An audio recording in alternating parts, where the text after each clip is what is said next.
If this is your first time encountering the profound wisdom of Hinduism, then be prepared to have your mind blown. What you're about ready to hear, you have to think that somewhere between 15 to 20% of the world has this inherent knowing built into their fabric. And this knowing is an immense body of knowledge that just is not made available here in the Western world. And so this video is about exposing this amazing, profound body of knowledge. And to do this, I'd like to introduce two very close friends of mine.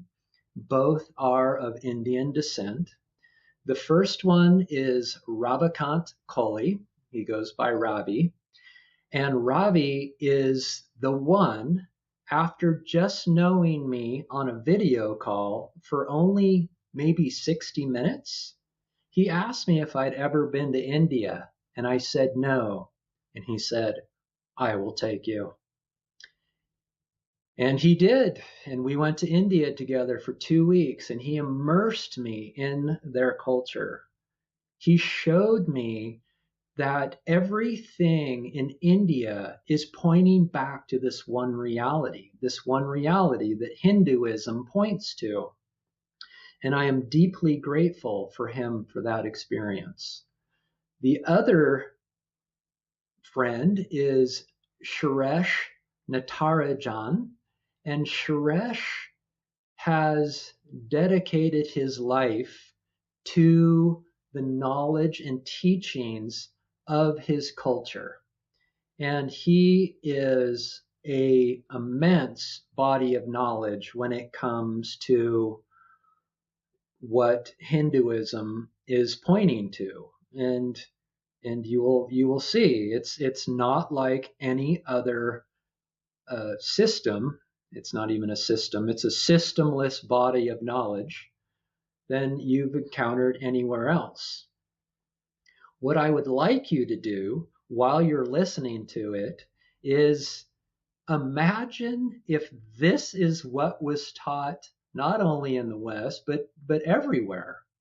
What if this was all of our inherent fabric?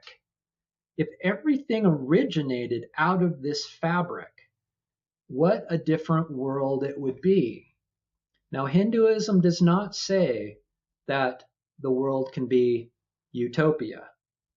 It's just saying that you can experience a life of peace regardless of what the world is doing. And that happens because there is an absence of the sense of individualism. So there's an absence of self-interest, of egoic interest. And in that absence of egoic interest, all that is known is the collective. So everything you're doing is for the good of humanity, just not how I can better myself. Imagine what the world would look like if that was the case.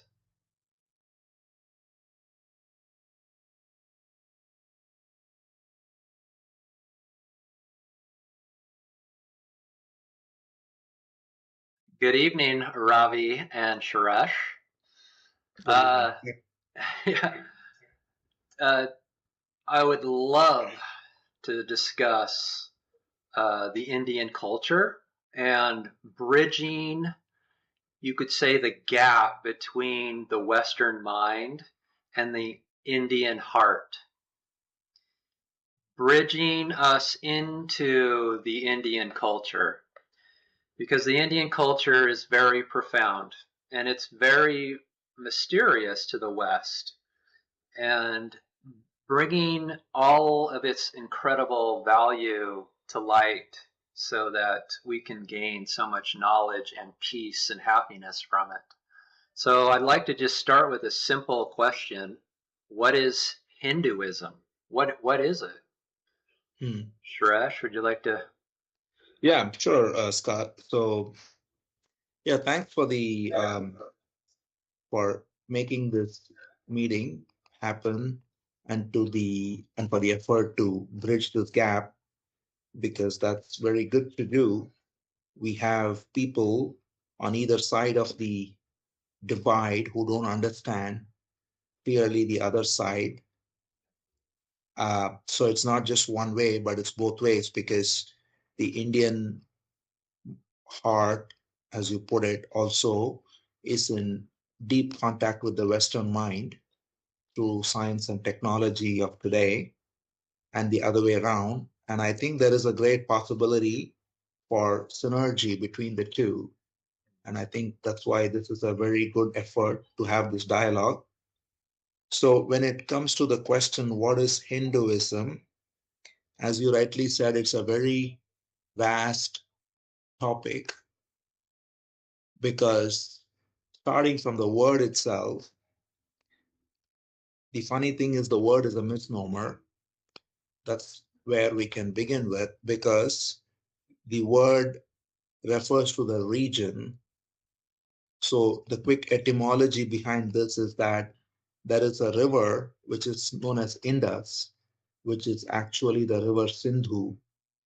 And when Persians crossed this river, they called this land as Hindu because they changed the S to H.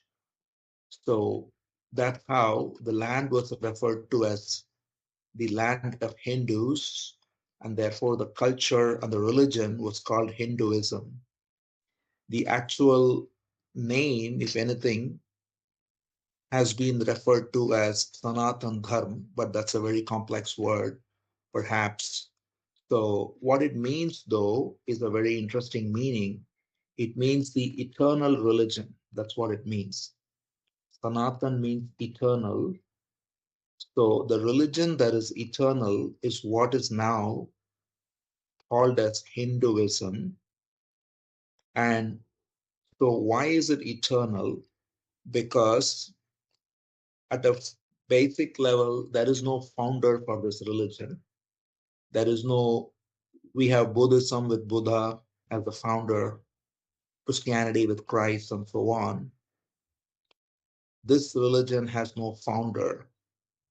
So when it began, how it began, where it began, if it began at all, nobody knows. It's just been there since one knows the history of India at least, and much larger than that. And the basic philosophy is all captured in a body of work called the Vedas.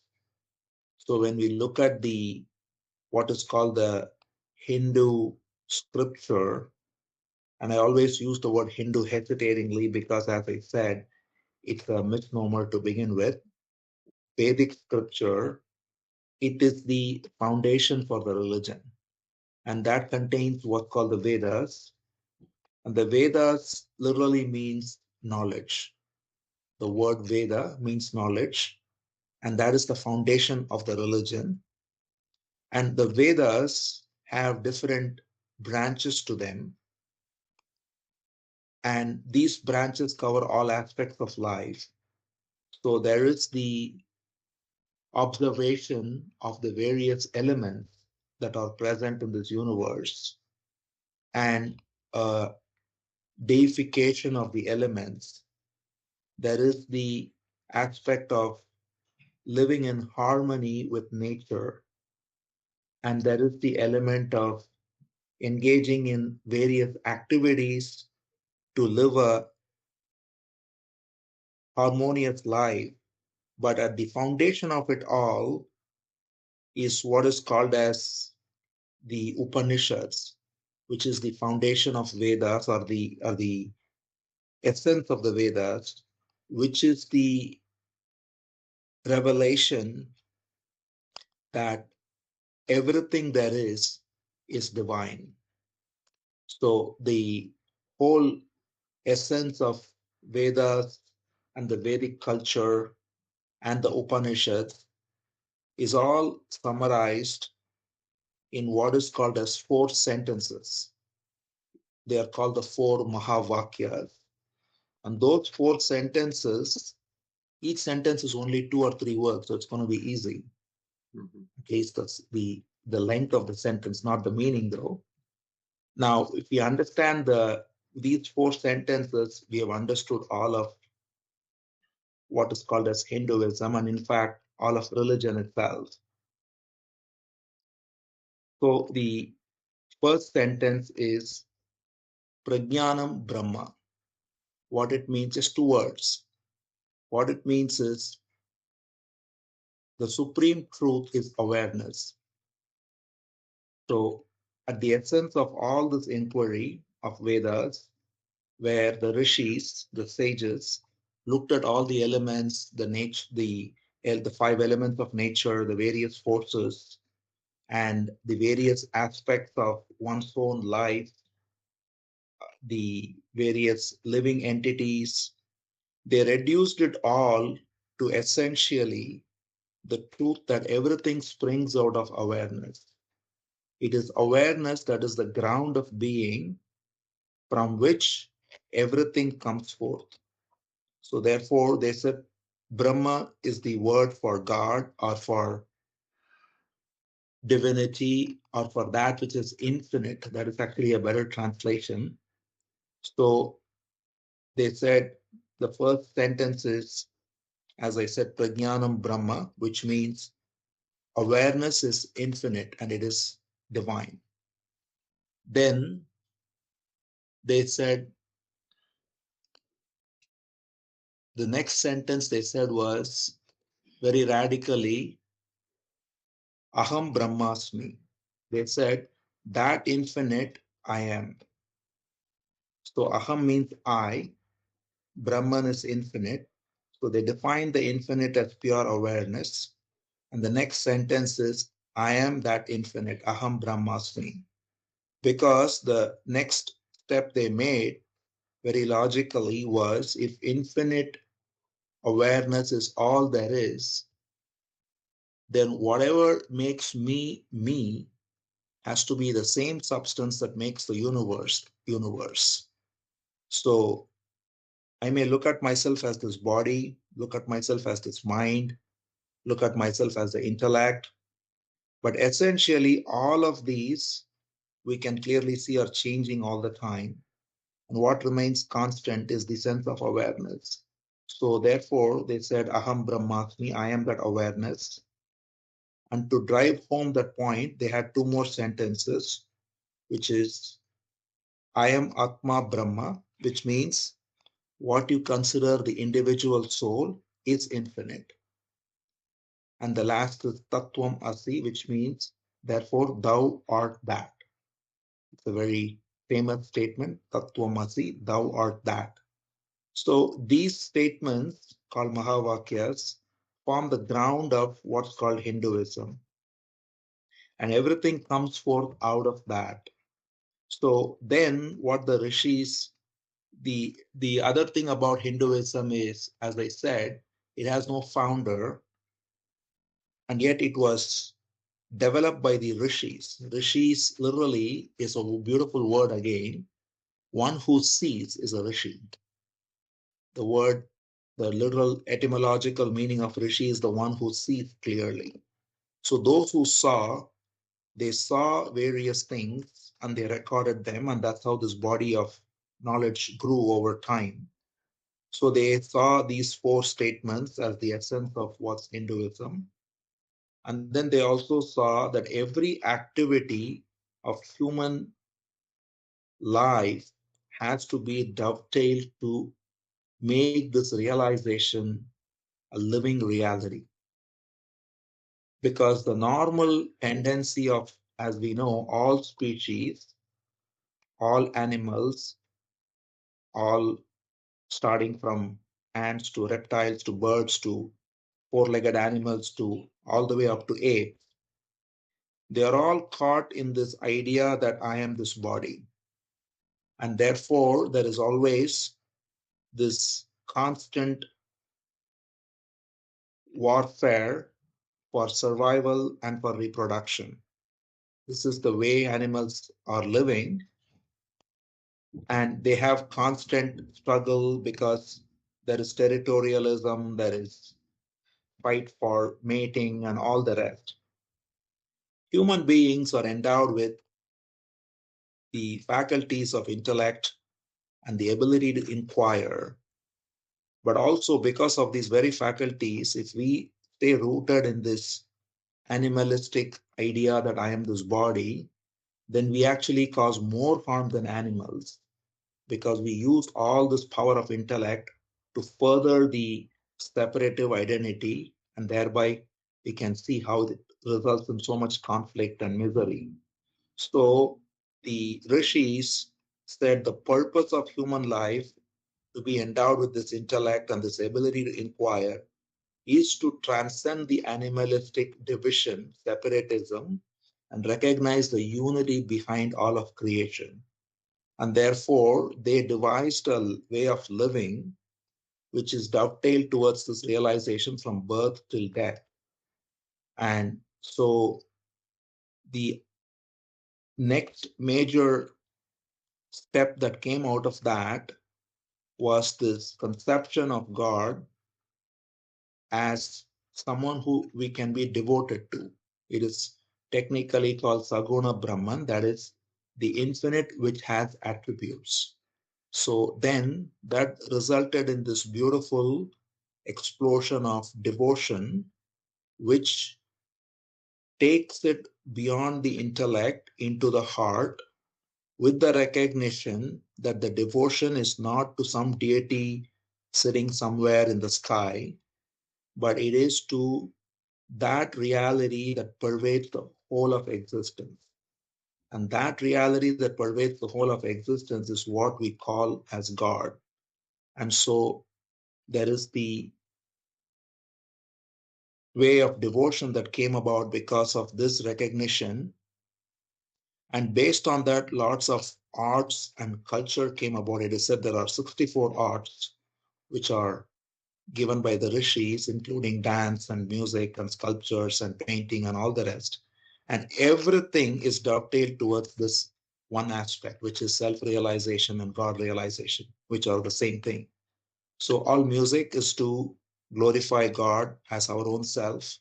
All temples with sculptures are to glorify this very aspect. All paintings.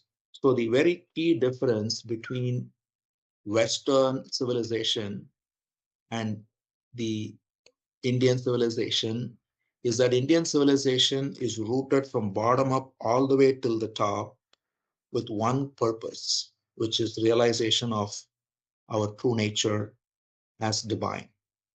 So everything, so the names we have, every name has the inner meaning as pointing to our own divinity. Music points to the same thing, arts point to the same thing, everything points to the same thing. And therefore, the whole culture has this embedded in it.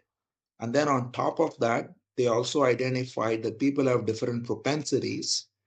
Some are inclined more towards inquiry, some are inclined more towards devotion, as we already said, some are inclined more towards meditation, some are inclined more towards channeling the energy in the body through breath work and things like that.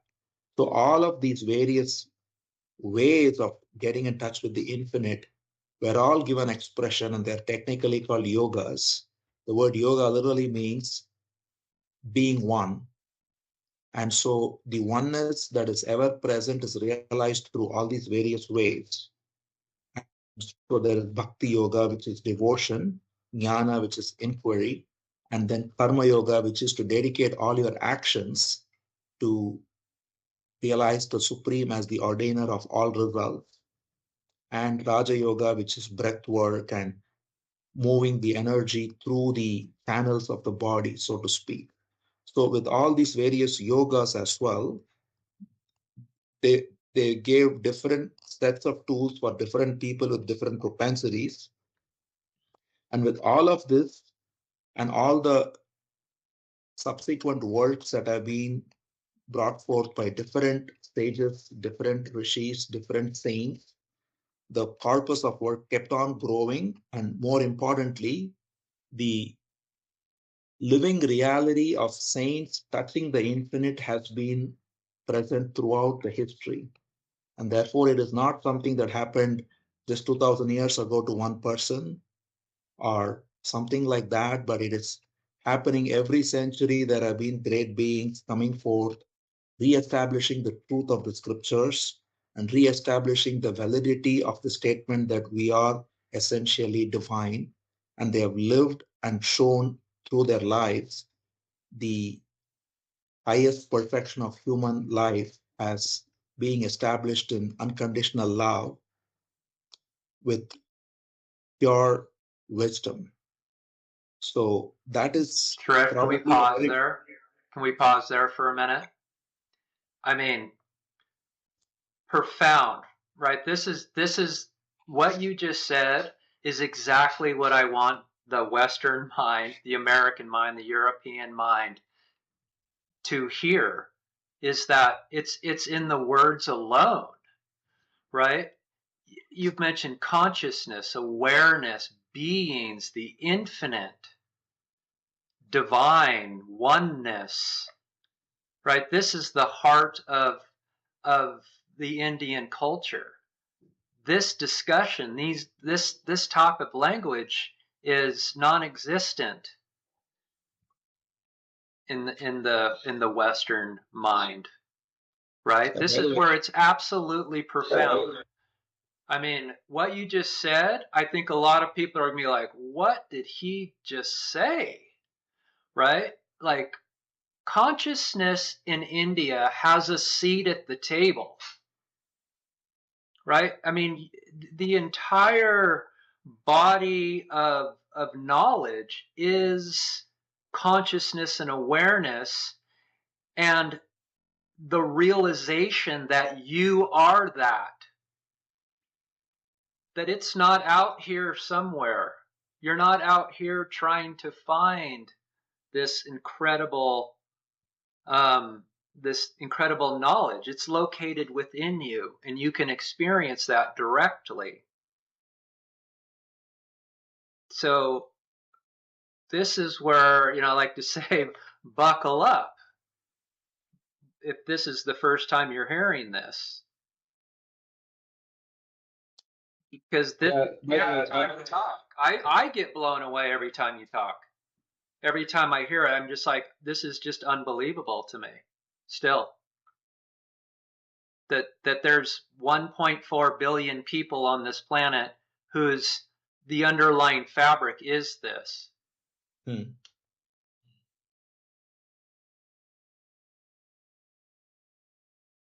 And and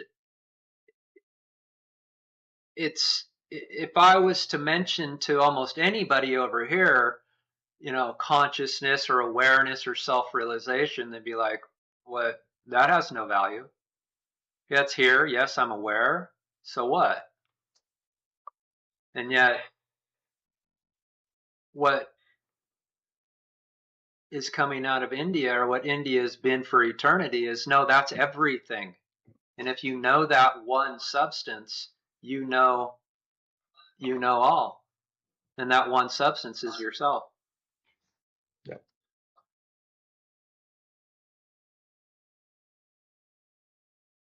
Yeah, It took way longer than I thought it would, by the way, but oh, that was, no, yeah. it's perfect. It's perfect because, like we said, starting, it's like this is opening up a can of worms in a way. Like this topic of it is huge. It's so Yes. deep. It runs. I mean, the Vedas, to my research, were written down like 8,000 years ago. That's just when they were written down. I mean, Ravi and I have had this conversation a lot. Like, they're they're millions of years old. And we were like, wait, what? They're millions of years old? Well, yeah, they're millions of years old. How's that possible? Yeah, yeah. How is that possible? Again, more profoundness of the whole, um, the whole message of the Vedas and the Upanishads. So when Ravi and I went to India together, and I like to say when Ravi held my head underwater the whole time. It was like he held my head under, he submerged me in the Indian culture. Right. Like and he pointed out just everything in a physical form that you were saying, Suresh, right? That all of the arts, all of your architecture, all of your deities, your names, it all points back to self-realization. Yes. That you are the one substance of totality. I am is that. And I like to say that the overall difference between over here versus over there is over here, everything is an outward movement. We're always looking out. Over there, you do look out, but you also look in. And so you're set up by looking in, and you establish yourself by looking in, and that creates a sense of peace. And so when you go out in the world, you're a peaceful person in the world, you could say. Right, but that's the difference. There's only looking out over here, and in India, you have the option to look within. You don't have to, and not everybody does. We've had this conversation before too, right? It's not that everybody in India is seeking self-realization, but the difference between over here versus over there is that it's in your fabric, like it's an option if you want to.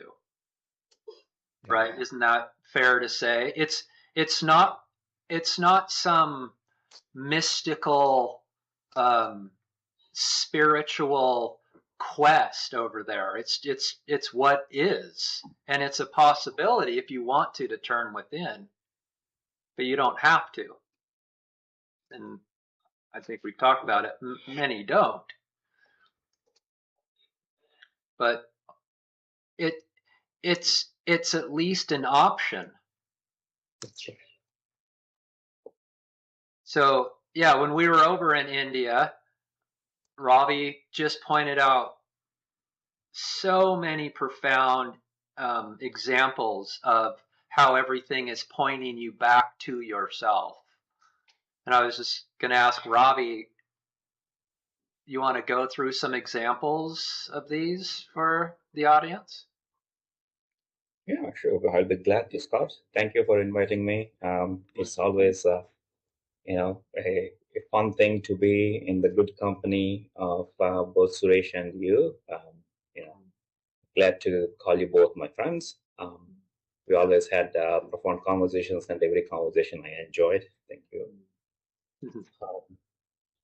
Yes, that was an opportunity for me to showcase, some of these aspects to you, because you were so was willing to take the step, as you mentioned, that you are a Boise backcountry kind of a boy, never even ventured out, but then straight away taking you to India. There is an entry barrier for people to understand Hinduism. Forget about Hinduism. There is an entry barrier to be immersed in India, first of all, right? That is exactly why if someone is, looking at it like a tourist spot or something like that, or, just trying to dip their feet in and trying to find out or figure out India or Hinduism, or, this can't happen. Once they really cross that barrier with a real sheer inquisitiveness, which is the basis of all of this, because it is not given as, okay, we figured it out. All you have to do is just listen to me. You have it. Okay, would not cut it in Hinduism. It has to really become your own experience, immersive experience. And that's how everything is arranged for or arranged, as Suresh was so eloquently pointing it out. It really percolates. I mean, for me, in another way of really calling Hinduism is because there is no one who declared that from today onwards I'm a Hindu. There's nothing like that. Right. So it's a way of life, Yes. is how I would like to say. And that way of life, for any human, it is pertinent. Okay. So when he was saying Sanatana Dharma, that's what it really means experientially for me. Okay. It's a way of life. It is pertinent for any human in this universe. That is why we don't have this particular right of ownership on it in a way to say this belongs to just us. And I mean, you have been to the temples with me, you have been, given all the tilaks and mark, like all of those things. That doesn't really suddenly convert you or make you into something, but you're invited, you're welcome to participate and take advantage of all of those things that have already been arranged for our way of life. So that is how inclusive it is. So there is no dogma that way. Okay, and examples, as you really have seen, um, we have been to the sacred river Ganges, and where we have seen the river Mandakini and Bhagirathi. They just kind of like that is the confluence point, and typically I pointed out to you some aspect of it. So, have you seen any recreational sports out here? Someone trying to do fishing out here, trying to jump over the cliff into that, and trying to really enjoy all of that? It won't happen because there is reverence to anything that supports life. So that is how it has been really passed down to us to say, hey, this is the source of it, this is the knowledge of it, this supports life, and this is how we arranged everything around it. So show that reverence to it. Okay, but that is, no one is going to point a stick at you and say, like, you have to do it. No. Right? And that is how it has been explained, it has been passed down generation after generation, and that veneration is really there. Likewise, we talked a great deal about temples and deity worshipping. There is a big, big, big misconception about all of that. I really don't want to jump into that topic at this point of time, but then as you have seen, it is a place of, yes, worship is the form, but it is an energy center. It is a gift from our sages, that art of how to really create these structures that are powerhouses of the energy. And if someone really comes in and then sits there and spend some time to recharge themselves and to calm their mind, I mean, they would be better equipped to go and deal with the outside world also, right? But it is the first primary important point out there is to really immerse themselves and then really kind of like soak in that, to really take advantage of that, whatever the seeking that is the primary aspect of any human life. Probably that those are the places that are created to support that, right? Right, So but they're not when you're worshiping a deity. It's still about your being and being in contact with yourself, right? I mean, it's yes, the entity in front of you. You're not praying to it, right? If anything, you're praying to yourself, if you want to yes, use the word praying, exactly. right? Yeah. So there is also another eloquent master who pointed it that we don't pray to the deities, we pray through the deities. Okay, that is the same aspect of it, right? I mean, again, yeah, all of that, as you clearly caught on and then mentioned, these are the places that really support that earnest quest, right, in human mind to really seek something higher in terms of like the basic questions. We really start the basic questions of like, the very first question that pops up is who and how all of this is possible, and that only happens during waking state, right? I mean, typically those kind of questions people really contemplate or remember any kind of that thing. But from there, you can just take it into any extent. You understand? Like, then what is dream world? Then what is deep sleep?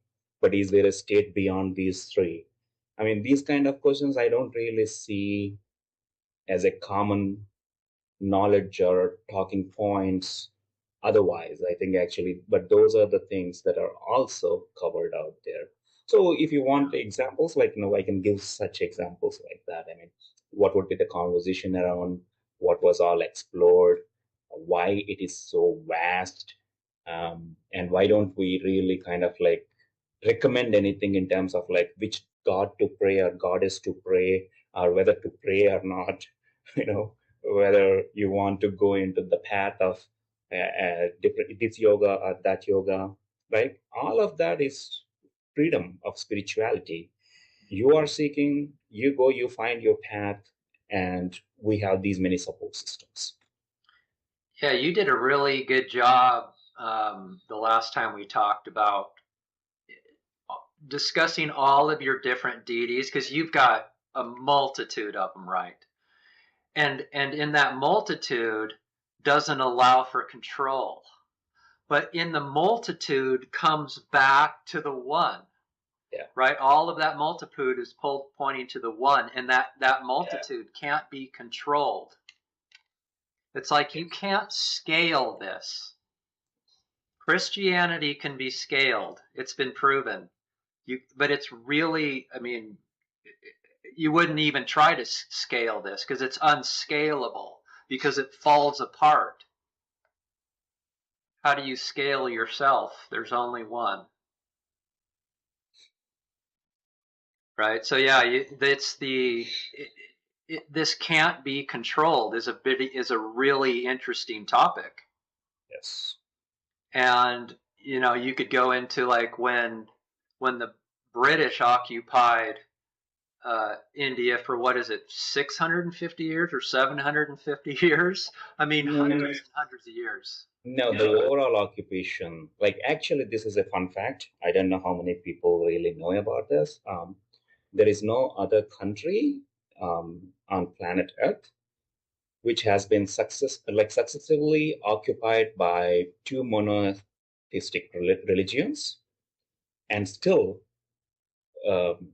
after that 750 years of total occupation of those two religions, one after another, still emerged or came out to be unscathed in terms of like that majority of them are still practicing the same thing. So, and there is no other country that has ever happened anywhere. After the occupations, either they became, adopted this one religion or another religion, but they never escaped that vice or that grip. It's like the fabric.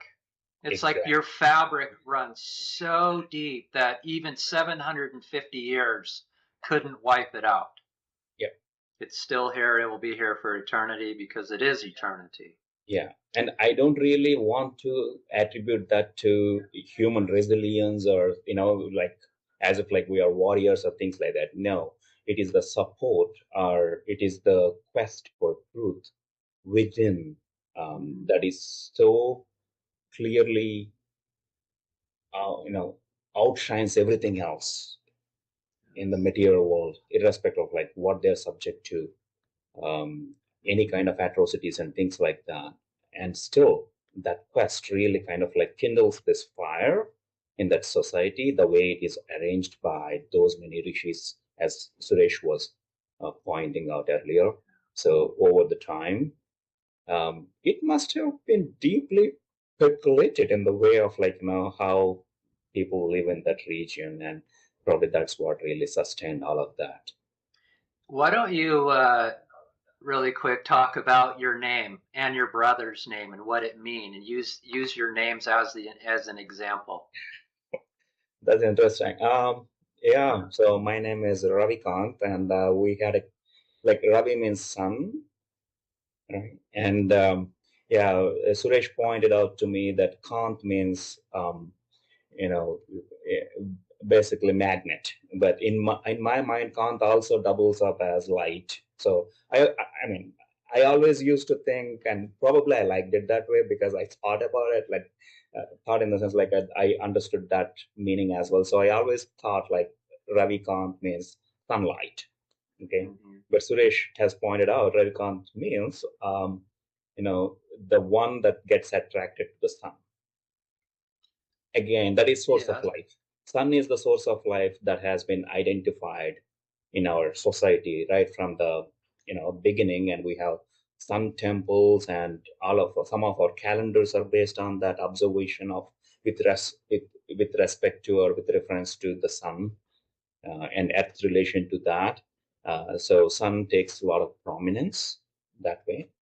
And my brother's name is Srikant, and Shri also has many names. I mean, these are all like derivatives or direct names from Sanskrit, which is another language that is really developed to support the very same thing, to express all of these truths. So Sri can be, you can say both for opulence as well as it's good luck, right? And then Kant is again the one same. Like even if you take it like someone who attracts opulence or good luck, okay, or someone who really radiates good luck or opulence. So that's now in this case you use the word light or sunshine. Could you say that that's shining? That's what's shining through. I mean, if you're going in back into the one that shines, right? So it's not sunlight as we know, like from sun. It is the radiance of your being. Is that fair to say? Yes. So yeah, the answer that I gave you was the easy one, but then there is esoteric meaning if you really kind of like get deep down into it. We're talking about your culture. That's what this is all about. Yeah, it is profound, and everywhere you look, it's this profound.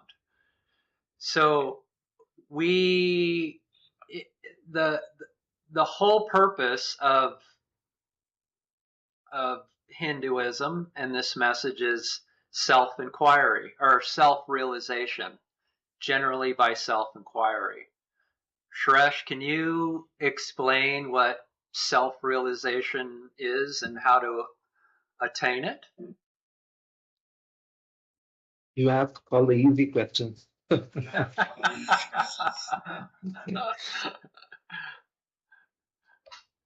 So, well, before that, one thing it's important to point out is there is also great diversity of philosophies in what is called as Hinduism. And you may be surprised to know that there are also dualistic schools of thought which are just as prominent as non-dualism, because generally it's somehow, especially in the West, non-dualism has been associated with Hinduism, which is certainly a very integral part of it. But there is also certain philosophies. You may be surprised to know that there is a philosophy of yoga. There is a school of thought called yoga, which is actually dualistic in nature, where there is always the division between consciousness and matter. So to tie it back to your question on self-realization and all of this, essentially, if you really boil it down, there is consciousness and there is matter, right? Everybody acknowledges this pretty much. Even the scientists today, for example, they are wondering where consciousness came from. Nobody denies consciousness. They call it the hard problem of consciousness. You may have come across this term. Yeah. And that term is especially famous now because of AI, because they are starting to see that artificial intelligence is manifesting what they think are symptoms of consciousness. And so they want to understand this. And there is a lot of philosophical inquiry into it. So largely speaking, there are multiple schools of thought, and we can summarize all of them and thereby come to self-realization also. The scientific reductionist view is consciousness came from matter, right? That is what they think. They think that there was some explosion of matter after the Big Bang, some magical reactions happened, and nothing happened for 10 billion years, and then suddenly Earth came about, and then suddenly life came about, and consciousness came about through some chemical reactions. And they're trying to figure out the source of that. This is the scientific view, which has been highly questioned by the scientists themselves now, because quantum physics, for example, points to something that is very different from this understanding of what used to be classical physics. There is a traditional religious view, which is what Christianity espouses, Islam, perhaps same thing, is that consciousness, they call God as they presume God is conscious, so they the consciousness is original, and then he somehow magically creates matter. And where does matter come about? Nobody knows there. They seem to think matter is there, and consciousness, God is consciousness, and God creates matter. The dualistic schools, as I mentioned in India, Sankhya is one. They posit that consciousness and matter are always there eternally, and they interact with each other. Whereas the non-dualistic school, which is what goes to self-realization, is that matter is simply an expression of consciousness. So consciousness is all there is, and what we call as matter is simply an expression of consciousness. And this, interestingly, is borne out by quantum physics as well, because quantum physics increasingly points out that energy becomes mass and it's interchangeable, as we know. So due to various discoveries, that seems logical. So if that is, at least that is not proven by science, but the view of the mystics, the rishis, is this, that consciousness is primary and matter is only an expression of consciousness which comes and goes. And it is non-different from consciousness. That is the most important thing. The biblical view is that matter and consciousness are two different things, and God created matter. So that view, again, we are equating God with consciousness, and I'm sure the Christians will also say God is conscious, otherwise he cannot be God. So they say God created the world, God created matter. But if you ask them where did matter come from, they don't have a good answer there. Whereas what the Vedantic view is saying is that matter is something that emerges out of consciousness itself as an expression. And therefore, if we recognize this, then who are we? That's the question there. So if I am taking this body, it's matter. I'm taking then I'm taking thoughts, but thoughts are also, then I see in a very subtle way, simply movement of brain. And then what is the source of all this? So if I go into this inquiry, then I recognize that consciousness is the primary principle, which is the only thing that remains unchanging. The body is constantly changing. Thoughts are constantly changing. Identities are changing. Everything is changing. The only thing that does not change is the sense that I exist, I am. And therefore, the whole essence of self-inquiry and self-realization is to come to this recognition that the simple truth I am precedes everything else, and it remains unchanging. And that has no birth, no death. And that is the eternal principle that has got no separation either, because the I am in this body and in Scott there and in Ravi there is not different. Everything else about Scott and Ravi and Suresh are different. Every thought is different. Every emotion is different. Every cell of the body is different. But the only thing that's constant and common between all of us is this simple principle, I am. And so to recognize that that is the essence of our true nature, and everything else is simply coming and going, and therefore not be attached to that, is at a high level self-inquiry. I mean, it's as short as I can keep it to at least give a sense of it. Yeah. And it's the turning your attention inward to I am, Right. during self-inquiry, to where you could say you're refamiliarizing yourself with your infinite being, right? Right. We're always aware. We might not be aware that we're always aware, but we're permanently aware. And that awareness is another word for I am. And so you're reacquainting yourself with what has always been, right? Because this message is not anything new. You're not gaining anything new. I am is eternal. It, like you said earlier, it never came into existence. It never lived, and therefore it will never die. So it's here right now. You're just remembering that, right? And so this again is incredibly profound knowledge, right? That this is the knowledge of India. India says that there's only one knowledge, and that knowledge is I am. And anything other than I am is false knowledge.